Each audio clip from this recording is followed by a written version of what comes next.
Good evening. I'm coming to you from my new office here at the Lighthouse. We've been working hard at making a lot of progress on our building construction, and one of the things that my wife and I worked on this weekend was getting my office ready to use. So much of what we're doing now requires lots of questions to be answered in the process.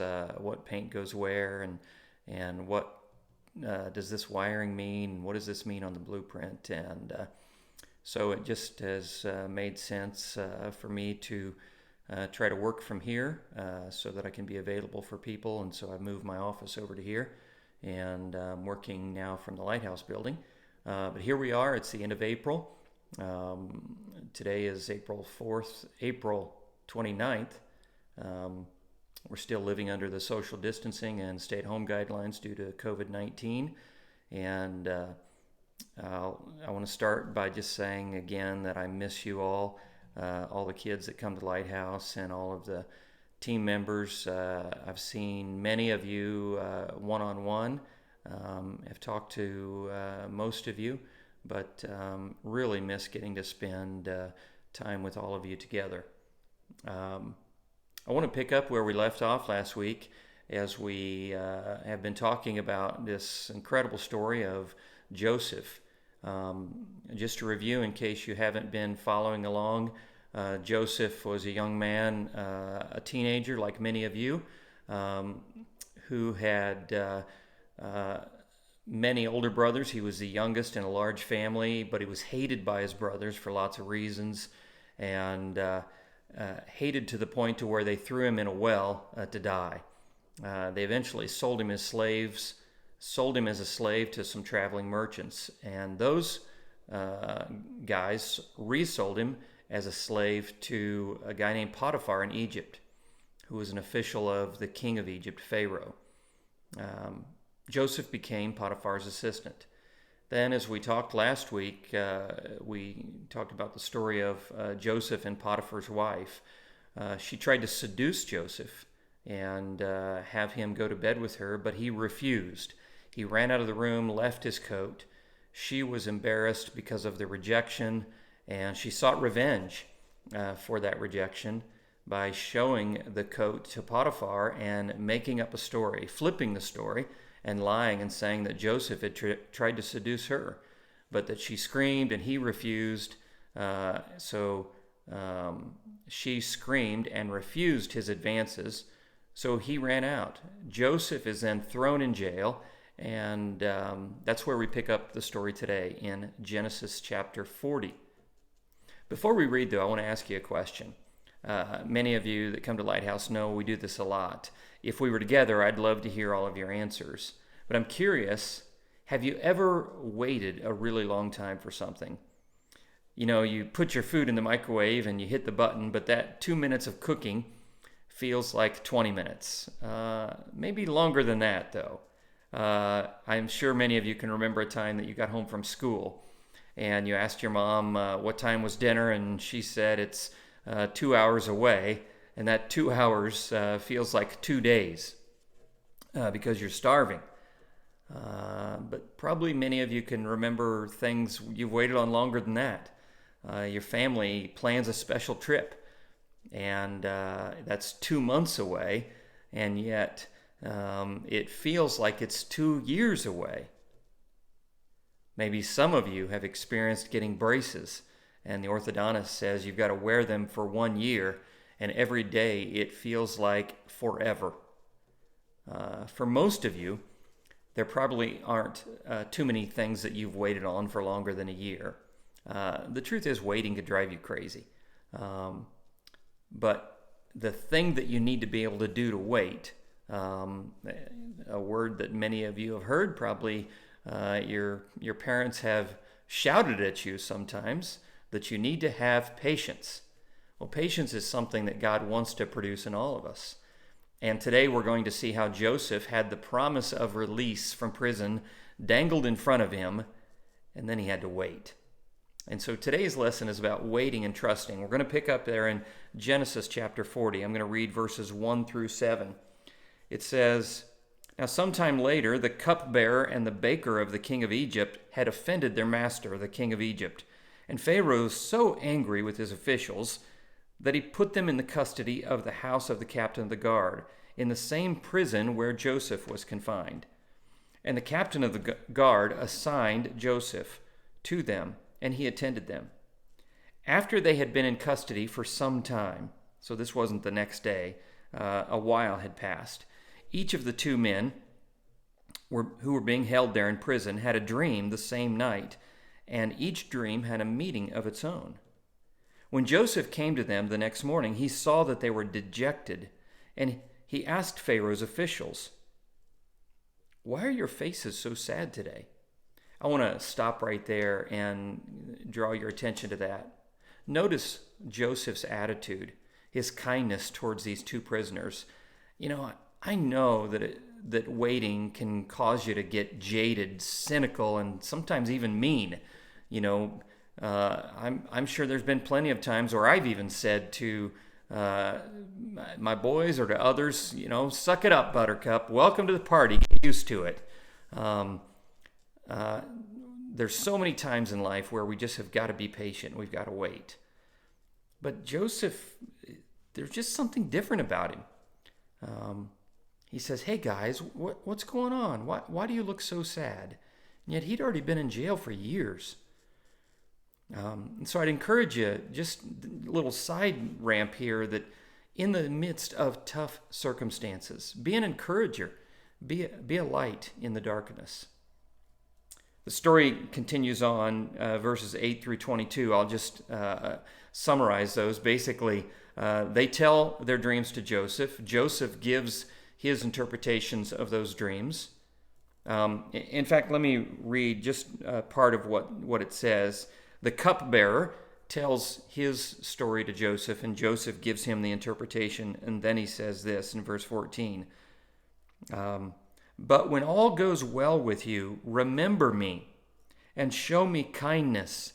Mention me to Pharaoh and get me out of this prison.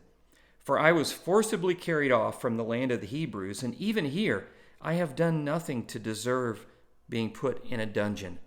So here Joseph sees his chance for freedom, and he gives the guys their interpretations. The cupbearer actually had a pretty good outcome for his dream, and everything ended up happening exactly as Joseph had described.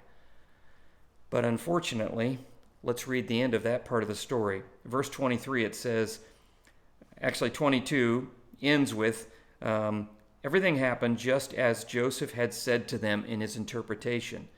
Verse 23 says, "The chief cupbearer, however, did not remember Joseph. He forgot him." Oh my gosh. I know many of you feel like you've been forgotten. Many of you have been forgotten. Chapter 41, verse 1 starts with, "When 2 full years had passed." Here Joseph, it turns out Joseph had given these guys the interpretation of their dreams, and it came true 3 days later. And so Joseph, I'm positive, was sitting there in jail and thinking, okay, it's happened, exactly what I said. The cupbearer is going to tell Pharaoh my story, and soon I'm going to be out of here. But 2 full years had passed. Wow. The hardest time to wait is when you feel like you've been forgotten. I know my wife has mentioned to me, and she's told the story in different settings of how when she was a young girl and her parents had been divorced, and she would have days where she would wait on her dad to pick her up, and he wouldn't show. And I know many of you have encountered that, being from broken families, and it's tough to be forgotten. The story continues on in Genesis 41, verses 2 through 16. And again, I'll just tell you what happens there. I'd love for you to go and get your Bible and read it later. But it turns out Pharaoh, the king of Egypt, he has 2 dreams. And They kind of startle him. He's not sure what they mean, and he asks all of his servants, asks his aides, his magicians, all the wise men that he knows. Nobody could help him. And then the cupbearer, who is with the king every day because he tests the food, makes sure it's okay, he remembers, tells the story of Joseph, apologizes to the king that he didn't tell him the story sooner, and Pharaoh summons Joseph. In fact, verse 14 of chapter 41, it says, "So Pharaoh sent for Joseph, and he was quickly brought from the dungeon. They had him shaved, and he changed his clothes, and he came before Pharaoh." Wow. What a crazy change for Joseph. Literally went from being in the dungeon to being in front of the king. Pharaoh tells the dreams, asks Joseph for help.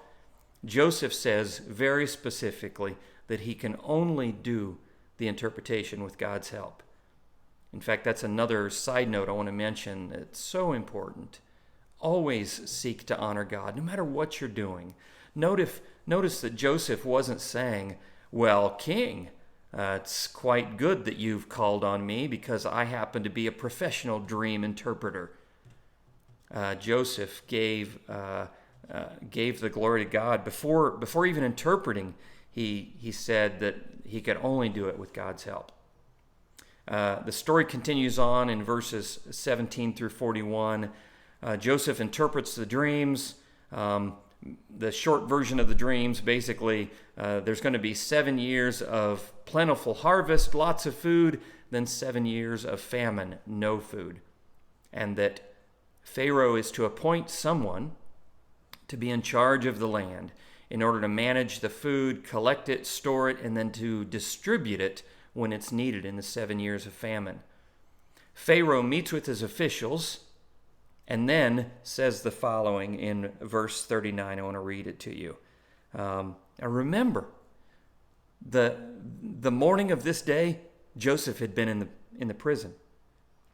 It says, "Then Pharaoh said to Joseph, 'Since God has made all this known to you, there is no one so discerning and wise as you. You shall be in charge of my palace, and all my people are to submit to your orders. Only with respect to the throne will I be greater than you.'" Wow. It continues on in verse 41. It says, "So Pharaoh said to Joseph, 'I hereby put you in charge of the whole land of Egypt.'" Wow.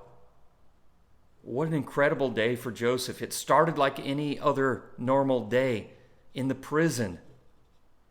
Yet, independent of Joseph, God was working. God was working his plan for Joseph's life. He started his day as a dirty, unshaven, ragged-clothes prisoner, and he ended his day second in command to the king of Egypt. In fact, here's how the day ended for Joseph. Verse 42, it says, "Then Pharaoh took his signet ring from his finger, and he put it on Joseph's finger.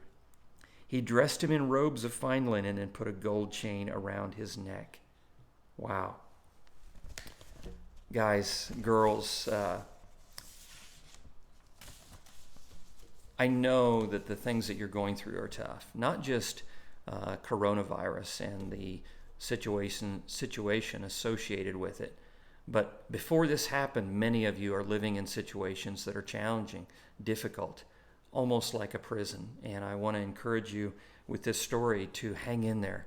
And to not just hang in there, but to seek the Lord.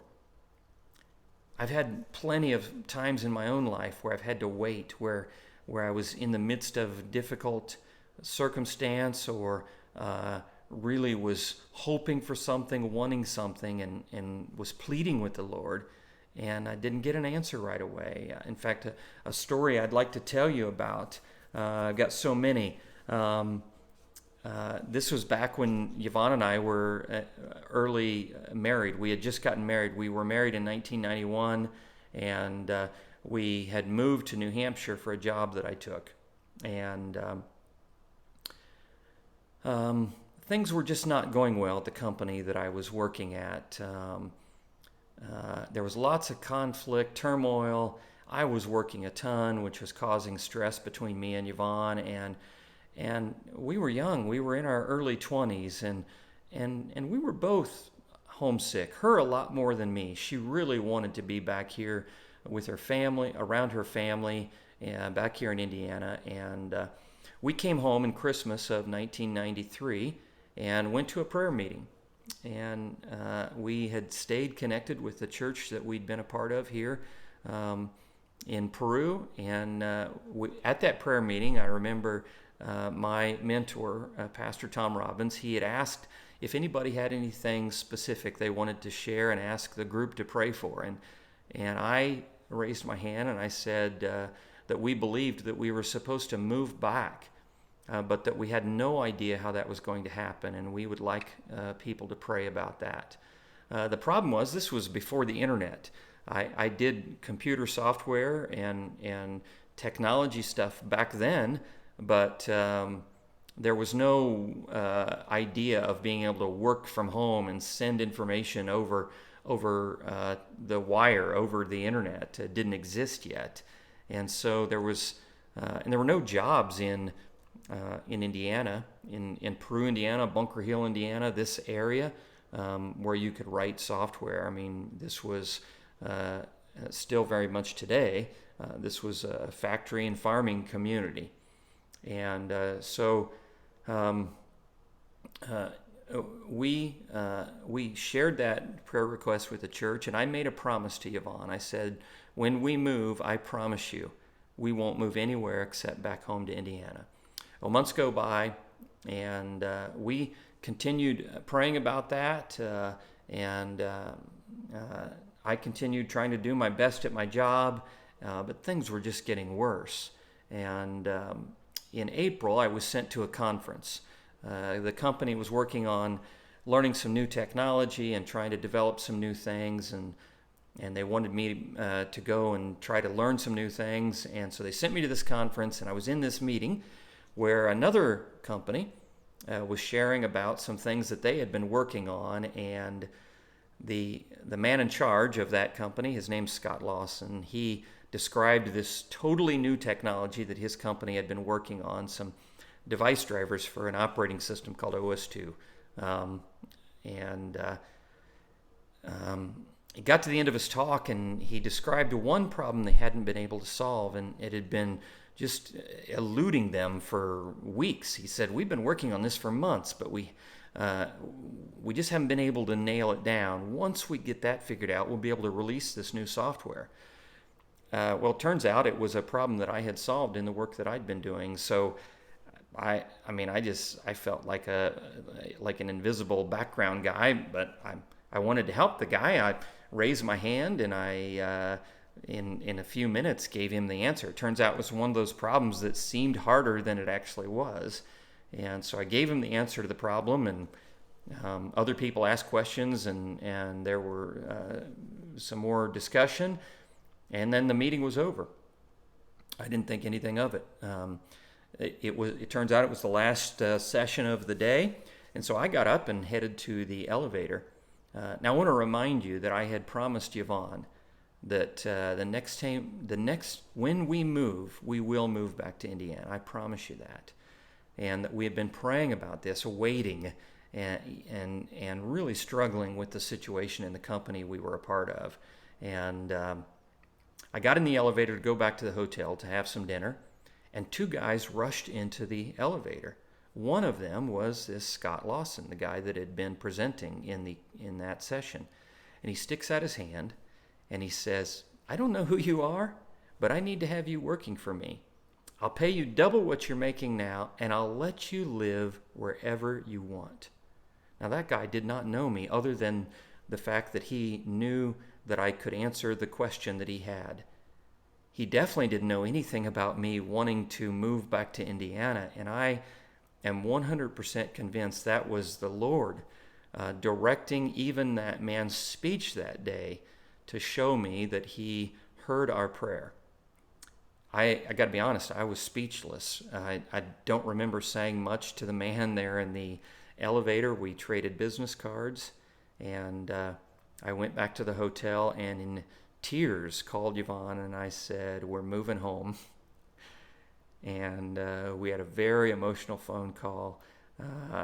I told her what had happened, and over the next couple of weeks, I accepted an offer from that company, gave a 3-month notice to my job, and then we moved home back here to Indiana on September 1st. And I've got so many other times in my life where we have done that, where we've waited, struggled, and sometimes didn't wait very well, but we did wait. And God always has come through for us. Today's verse is Proverbs 3, 5, and 6. If you're learning the longer ones, it's Proverbs 3, 5 through 10. In fact, I want to go ahead and read that. It's such an awesome verse, and like I told you last week, I'm not very good at my iPad and verses. I found it quickly. So Proverbs 3, it says, "Trust in the Lord with all your heart, and lean not on your own understanding. In all your ways acknowledge him, and he will make your paths straight." Wow. Let's do that. Trust the Lord with all your heart. He will always show up for you. Thank you for listening. I hope you have a good night.